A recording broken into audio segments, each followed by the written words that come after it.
ഇന്ത്യയിലെ ഏറ്റവും വലിയ സ്റ്റാർട്ടപ്പ് വിജയഗാഥകളിലൊന്നായിരുന്ന എഡ്ടെക് കമ്പനിയായ ബൈജൂസിന്റെ നാടകീയമായ പതനം ഇപ്പോൾ മറ്റൊരു നിർണായക വഴിത്തിരിവിലേക്ക് എത്തിയിരിക്കുന്നു. ബൈജൂസിന്റെ സ്ഥാപകൻ ബൈജു രവീന്ദ്രന് സിംഗപ്പൂർ കോടതി 6 മാസം തടവ് വിധിച്ചതായി ബ്ലൂംബർഗ് റിപ്പോർട്ട് ചെയ്തു. കോടതി അലക്ഷ്യ കേസിലാണ് നടപടി. 2024 ഏപ്രിൽ മുതലുള്ള തന്റെ ആസ്തികളുമായി ബന്ധപ്പെട്ട ഒന്നിലധികം കോടതി ഉത്തരവുകൾ ബൈജു ആവർത്തിച്ച് ലംഘിച്ചതായി കോടതി കണ്ടെത്തിയതായാണ് റിപ്പോർട്ട്. BR ഇൻവെസ്റ്റിഗോ എന്ന കമ്പനിയുടെ നിയമപരമായ ഉടമസ്ഥാവകാശം സംബന്ധിച്ച കേസിലാണ് ബൈജുവിനെതിരായ നടപടിയെന്നും അറിയുന്നു. കമ്പനിയുടെ ഉടമസ്ഥാവകാശം സംബന്ധിച്ച രേഖകൾ ഹാജരാക്കാനും ബൈജുവിനോട് കോടതി ആവശ്യപ്പെട്ടു. ഉദ്യോഗസ്ഥർക്ക് മുന്നിൽ ഉടൻ കീഴടങ്ങണമെന്നാണ് കോടതി നിർദ്ദേശിച്ചിട്ടുള്ളത്.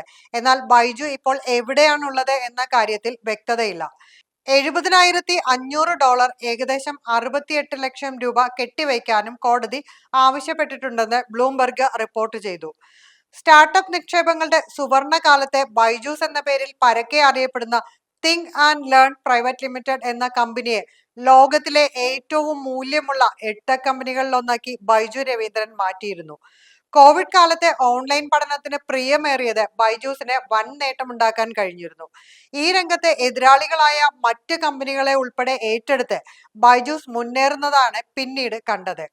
എന്നാൽ സാമ്പത്തിക അച്ചടക്കമില്ലായ്മ വായ്പാ തിരിച്ചടവ് മുടങ്ങാൻ കാരണമായി.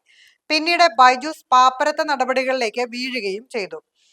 $120 കോടി ഏകദേശം 11,500 കോടി രൂപയുടെ വായ്പാ തിരിച്ചടവ് മുടങ്ങിയതുമായി ബന്ധപ്പെട്ട് ബൈജു ഉൾപ്പെടെയുള്ള ബൈജു സ്ഥാപകർക്കെതിരെ US ധനകാര്യ സ്ഥാപനങ്ങൾ നൽകിയ കേസുകൾ US-ലെയും ഇന്ത്യയിലെയും കോടതികളിലുണ്ട്.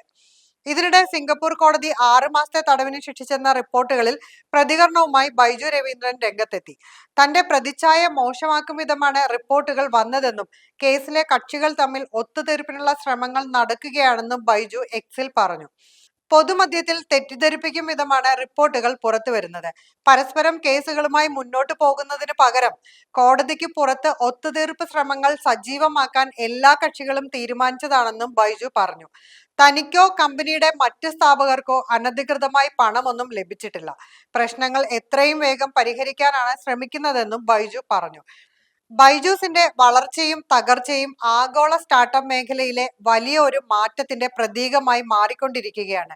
കോവിഡ് ശേഷമുള്ള കുറഞ്ഞ പലിശ നിരക്കിന്റെ കാലത്ത് ലോകമെമ്പാടുമുള്ള സ്റ്റാർട്ടപ്പുകൾ വൻതോതിൽ നിക്ഷേപം ആകർഷിച്ചിരുന്നു. ആ കാലഘട്ടത്തിൽ ഇതിന്റെ ഏറ്റവും വലിയ ഗുണം ലഭിച്ച കമ്പനികളിലൊന്നായിരുന്നു ബൈജൂസ്. ആഗോളതലത്തിൽ നിക്ഷേപ സാഹചര്യങ്ങൾ കഠിനമായതോടെ പല സ്റ്റാർട്ടപ്പുകളും സമ്മർദ്ദത്തിലായി. അതിൽ വലിയ തിരിച്ചടി നേരിട്ടതും ബൈജൂസിനായിരുന്നു. അതിനു പിന്നാലെ പണമൊഴുക്കിലെ പ്രശ്നങ്ങൾ, നിക്ഷേപകരുമായുള്ള അഭിപ്രായ വ്യത്യാസങ്ങൾ, നിയമതർക്കങ്ങൾ, പ്രവർത്തനത്തിലുള്ള വെല്ലുവിളികൾ എന്നിവയും കമ്പനിയെ പ്രതിസന്ധിയിലാക്കി.